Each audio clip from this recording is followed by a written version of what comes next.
Katmandou.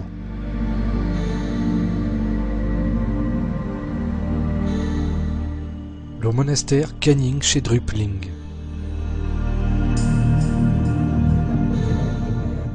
Un endroit sinistre, une chaleur étouffante.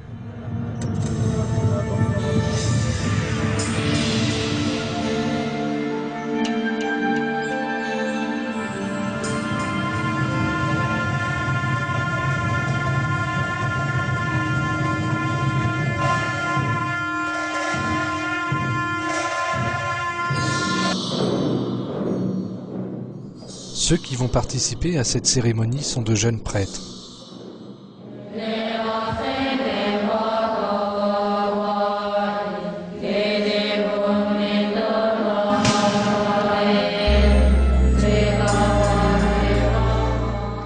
Ce ne sont encore que des enfants.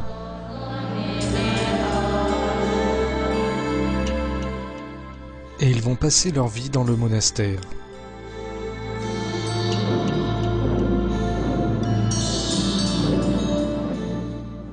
Leurs jours seront faits de faim et de pauvreté.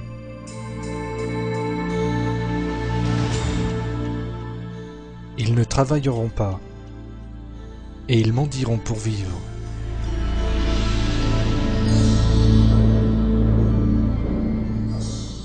Ils n'auront aucune vie de famille.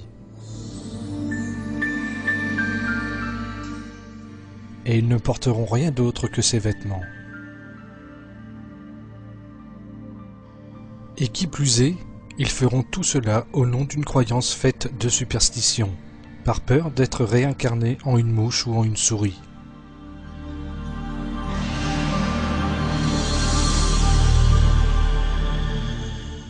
Parce qu'ils croient en une religion pleine de superstitions et d'erreurs, le bouddhisme.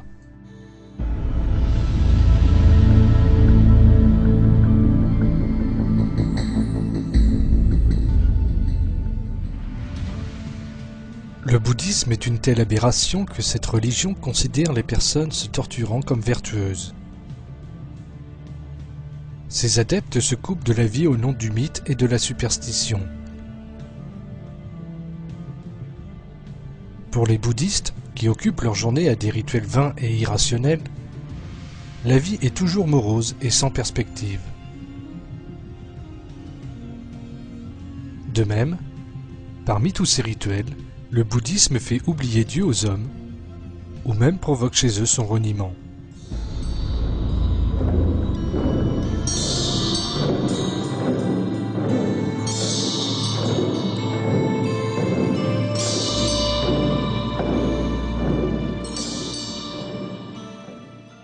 L'islam, au contraire, s'oppose totalement à cette fausse idéologie.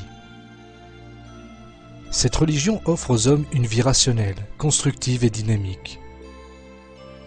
À la différence des bouddhistes, ceux qui vivent suivant les valeurs morales islamiques sont toujours productifs, heureux et en paix. Plus important encore, ces derniers se rapprochent de Dieu, Seigneur de la création, et ainsi obtiennent le plus grand bonheur possible pour les êtres humains. Plaire à Dieu.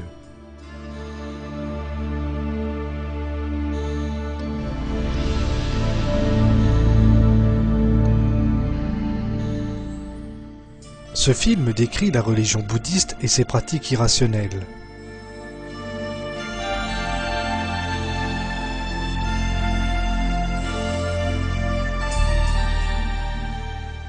Ceux qui voient dans le bouddhisme un chemin vers la paix et la sérénité sont les victimes d'une propagande trompeuse. Ils devraient prêter une attention particulière aux vérités exposées dans ce documentaire.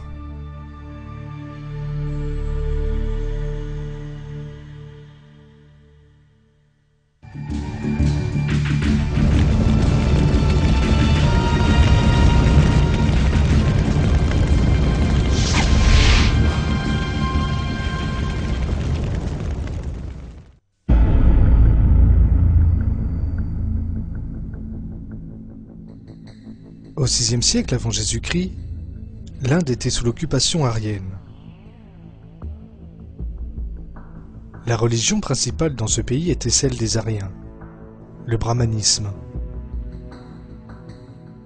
Les Aryens avaient mis en place un système de caste strict dans le pays. Selon ce système de caste, la société était divisée en différents groupes. Les prêtres brahmanes étaient à la tête de ce système. Ils opprimaient la population impitoyablement. Durant ces années, un fils naquit chez le prince Suddhodana, membre de la noble famille Kakya, Siddhartha Gautama.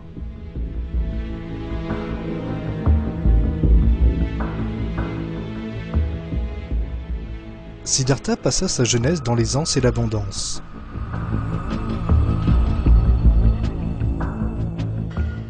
À l'âge de 29 ans cependant, il quitta le palais dans lequel il vivait. Et il entreprit une quête mystique.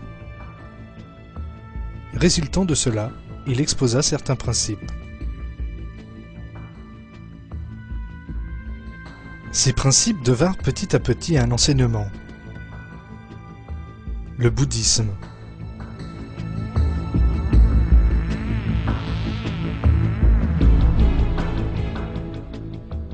Le bouddhisme est apparu au nord-est de l'Inde. À l'époque, il s'étendit au Sri Lanka, en Birmanie, en Thaïlande, au Laos, au Cambodge, en Chine, au Tibet, en Mongolie, en Mandchourie, en Corée et au Népal. Aujourd'hui, le bouddhisme compte environ 330 millions de disciples.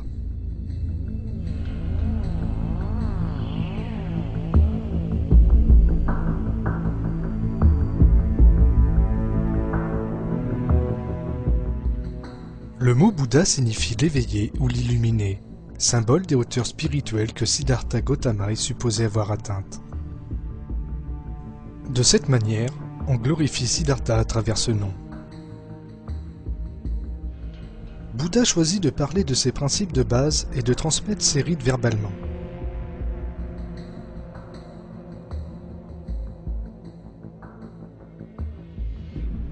Depuis 400 ans, les enseignements du Bouddha ont été transmis de génération en génération et uniquement oralement. Cet enseignement fut ensuite rassemblé dans un livre appelé Canon Pali.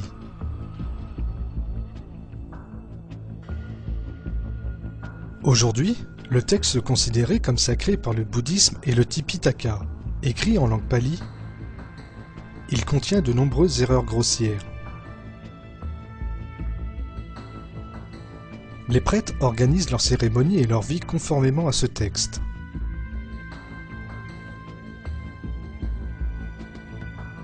L'unique thème enseigné dans ces livres est la renonciation à tous les désirs et la préparation de l'âme à une vie de pauvreté et de souffrance.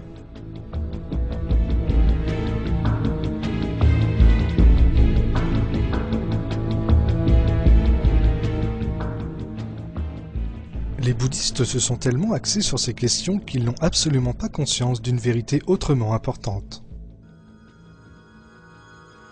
Cette vérité est l'existence de Dieu.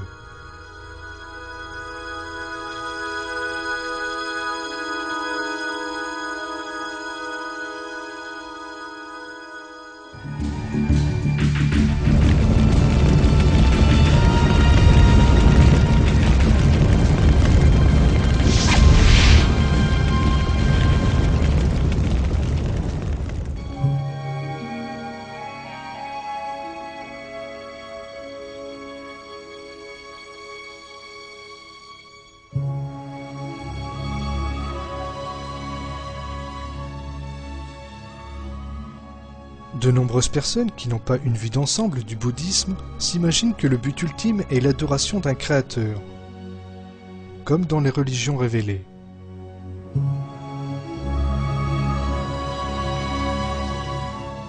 La vérité cependant est très différente.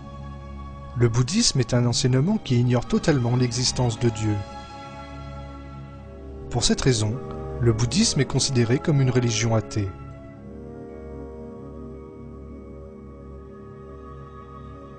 L'une des principales raisons de l'ignorance de Dieu est l'étroitesse de vue de cette religion. Les bouddhistes construisent leur vie en abolissant tous les souhaits et les désirs humains, et en accomplissant différents rituels.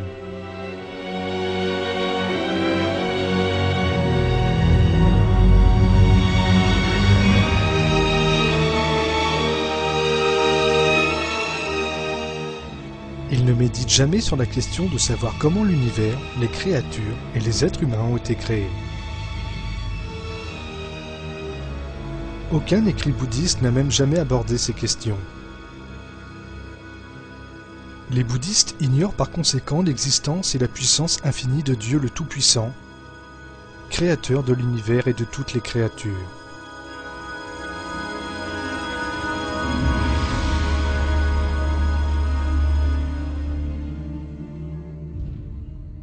En plus d'être athée, le bouddhisme est aussi une religion païenne. Autrement dit, cette religion vénère des idoles. L'idole en question étant Bouddha lui-même.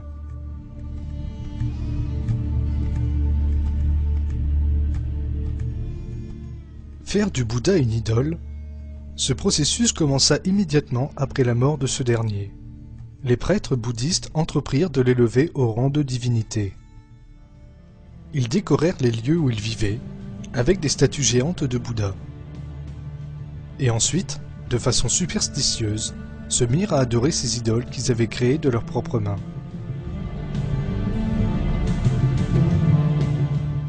Ils construisirent même des temples dans lesquels les yeux du Bouddha étaient représentés. Ils croyaient de cette façon que Bouddha pouvait les voir, peu importe le lieu où ils se trouvaient, et les surveiller constamment. Le bouddhisme, religion athée, ignore donc les vérités des enseignements des religions révélées comme l'islam, le christianisme et le judaïsme.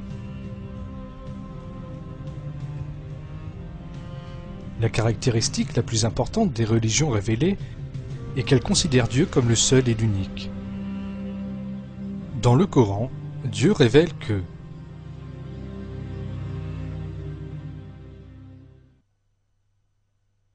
votre Dieu est certes un Dieu unique, soumettez-vous donc à lui.